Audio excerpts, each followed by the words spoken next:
Hi, I'm Paige Adams-Geller, the creative director and co-founder of Paige. And for those of you who don't know, April is Sexual Assault Awareness and Prevention Month. And this is something that's really near and dear to my heart personally and for our company. And I have the opportunity today to interview an amazing woman who's a survivor and have an intimate conversation and ask her about how she feels about everything and how we as friends, sisters, parents can help support other survivors through this crisis and also spread awareness and bring more light to this cause. So welcome Shenea Booth. So Shenea has an amazing resume. She is a two-time world champion acrobatic gymnast, which is absolutely spectacular and amazing, something that I wouldn't know how to do. And she's also been in Cirque du Soleil, America's Got Talent, So You Think You Can Dance. She's a very accomplished woman. And I want to just have a heart-to-heart conversation about this cause and talk about how we can help spread awareness and bring this to a greater light. So welcome, Shenea. How are you? Thank you so much, Paige. I'm doing so well, and even better, meeting you and getting the opportunity to share in this space with you. I'm very grateful to be here. So how are you doing during this COVID crisis? Like, are you feeling like there's some hope and positivity starting to come to light? I think so. I think so. You know, we're on the mend.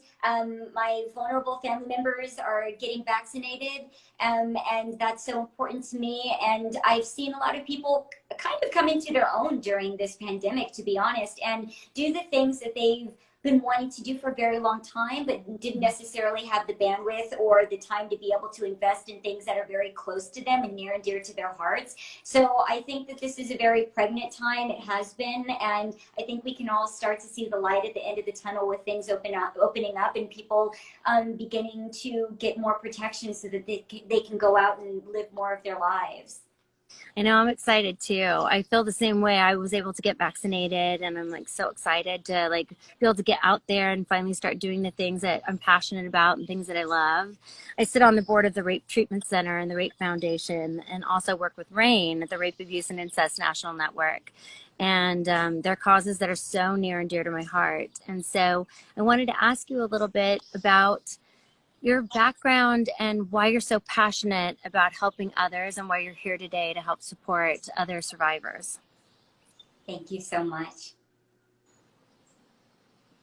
Can you tell me a little bit about your background, a little bit about your story? You don't have to tell me exactly like the details about your story, but maybe if you can remember the first time that you shared your experience, what that was like. Mm-hmm.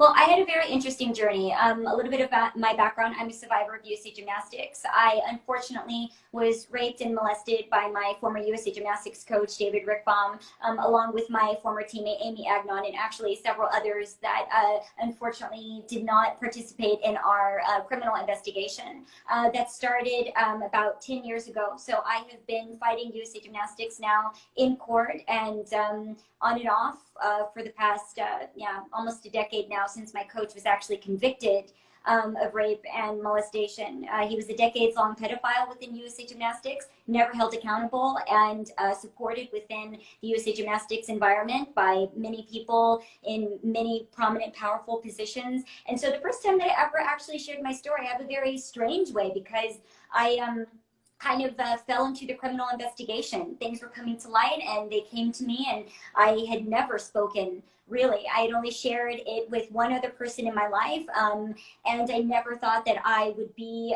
a survivor that went to court, that got any level of justice, that shared my experience with anybody outside of that one person that I had shared it with. And so it kind of threw me into this experience of, oh, wow, okay, I am now sharing my story, not just with people that are very close to me, I'm sharing it in a very public way, and all the things that come into that. So the first time I shared my story in the fullest way was actually with the investigators, and then it actually was with a journalist that I trusted, that I, post the conviction of my coach, David Rickbaum, I felt I knew how deep and how systemic sexual violence and sexual abuse was within USA Gymnastics. And this was pre-Larry Nassar. And I am in court with the other Nassar survivors to this day. It's ongoing. And so I knew it was so systemic. I wanted people to know about my story more, and about the other victims, and about the sickness that was in USA Gymnastics, and how stories were being covered up, and how our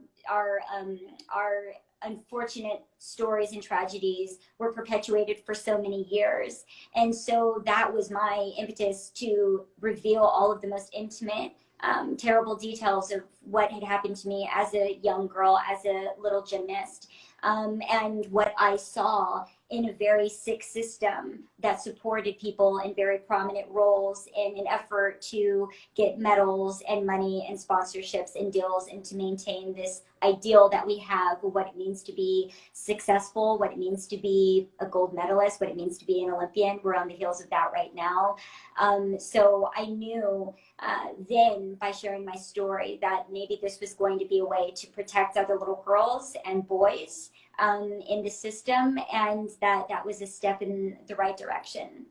I understand that more than you know. It's wild, because I was thinking about the first time that I really revealed my story, and it's when I had the opportunity. I was asked by British Vogue to share my story when the metoo movement was happening. And I recall having the feeling of it is something that I'm socially responsible for, to help protect other women from this. And if I'm able to share my story and let them know that they're not alone, and get rid of my secret, because secrets can make you sick, it would feel better, and I could feel relief, and then maybe I would have the chance that other women would want to do that too. And so I was asked to write out an article for British Vogue and really dive deep and bring up all of the things that happened to me over the years when I was an actress, when I was a model, and share that story. And it was really tough. I know that I felt like raw after I wrote that article, and really scared the day that the article was getting ready to come out. Like, I felt kind of naked, but at the same time there was this feeling of like relief and passion and purpose. Like, if this were to happen to my stepdaughter, I would want her to know she's not alone, and I'm trying to prevent this from happening to other women and bring more awareness. So thank you so much for your mission and what it is that you've been doing to help others. And you should feel so proud of yourself and know that you're making such a difference in this world. And now there's going to be so many other little girls and boys, or young women and men, that can actually feel confident enough to speak up because of what you're doing. So thank you so much for that. I think one of the things that I always want to do is educate others about things that they can do to help. So I think, like, how can we support survivors who are starting to share their experience? What advice would you have for them?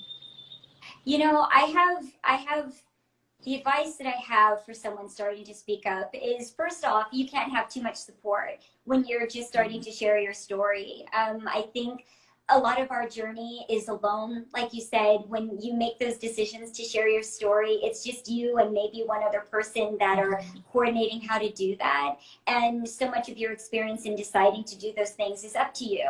You know, when people call me out of the blue, when there's another segment of my case or my story that they're interested for me to share, those are things that I have to decide for myself. Is this something that I can handle again? Is this something that I can do today? Is this something that I can do with where I'm at in my life right now? Because our lives are happening as survivors. Our lives are not static. And I think that's a very important thing to remember. I think for survivors, you can't have too much assistance. You can't have too much support. And sometimes I've had it where people have thought, she's fine, she's good. You know, after I gave my victim impact statement, people said, you're brave, you're healed. There's nothing else wrong with you. You've done it. You're a superhero. You've done everything. You've you've gone against him, you showed him up. And I didn't feel brave. I didn't feel good. I didn't feel like that was the end of my journey. I honestly felt like that was just the beginning. And so I think sometimes people think that when you have started to speak your story, that that is the finalizing of your journey. Like now Yes. you're healed. And that's most times the beginning of you beginning to heal, because it makes the story real. For me, by speaking about my story for the first time, it made it very real, because before, when it was stuck in my head, it almost was like a dream. It was like a movie. And those actors and characters actually became tangible people and events that happened to me once I started speaking them out to other people that could reflect back to me and get their reactions and get their responses. And so how important that is and what that means to a survivor when you start to share your story. I think it's also very important not to try to control the way that a survivor starts to share their story. People are very well intentioned and they mean very well, but telling people that they're maybe not getting the words right when they're sharing one of the worst experiences of their life, and trying to find the verbiage for themselves and not inserting your own narrative and your own verbiage for how they're sharing their story, because it's going to be very messy. It's very messy. Again, I'll say too, even when I was sharing mine, I was piecing my stories together because I didn't know exactly how to define or say what had happened and in what way, because it was so horrific and terrible and it was so stuck inside of my mind. So I think, especially now, because people speak out so much and people are trying to find a lot of words, I think it's very important not to tell someone that you have to share your story this way. And that'll give the survivor a lot more space and freedom to be able to tell you the details that they might keep from you, even if they're finally being vulnerable enough to share, because you might get so scared for that person to hear all of the details that you won't say it, or you're afraid to use a certain word, so you won't say exactly what happened. And you need to be able to share every single facet of your experience of what that person did to you that was so evil. And I think that's very crucial in supporting a survivor when they're just starting to speak. That's so true. I'm thinking about all of the different steps that I went through in my life and my journey. And maybe publicly, the first big step was that British Vogue article. But I was actually attacked when I was 16 years old and raped at 16. And that was a secret that I kept for like 13 years. And until I was attacked in the workplace, and I was able to go to the rape treatment center and get help. That was the first time that I actually voiced what happened to me when I was 16. So I'd kept that secret for so many years and dealt with so many things through those years. And even I'd never been to therapy before, and even trying to go to therapy and expressing what I needed to express about what happened to me when I was 16 brought up so much stuff. And then trying to think about taking on my attacker in the moment for what happened to me in the workplace as a model, I didn't know what to do. So I remember going away. I needed to go away and deal with trauma and really start to heal with trauma in a private place. And all of the things that were like the aftermath of trauma, like eating disorder and different kinds of self-sabotaging behaviors. And that was like the beginning, just the beginning. So I can totally relate to what you're saying about sometimes when you just finally get the words out, it's the beginning of your journey, because we can compartmentalize things for so many years, and then we don't know when they're going to come out. We don't know when triggers are going to happen, and we don't know what the next steps look like. So there's really no right way. There's no wrong way. So I love that you said that and that you shared that, because I feel like that's so important, that everyone knows that their journey is their journey to have, and there's no right or wrong. And it's what feels good in your heart, what feels comfortable in your skin, and what you feel that you're able to handle at that moment at any time. So thank you for sharing that, because I think it's really important information for people to know and to understand. I think one of the other questions I want to ask you are, like, if you were to give any advice on what resources that you could share that could be great resources, if anyone that you know or anyone who's listening to this would say, hey, I have a friend, or I have a family member, or I have someone who I think this has happened to, what resources could you recommend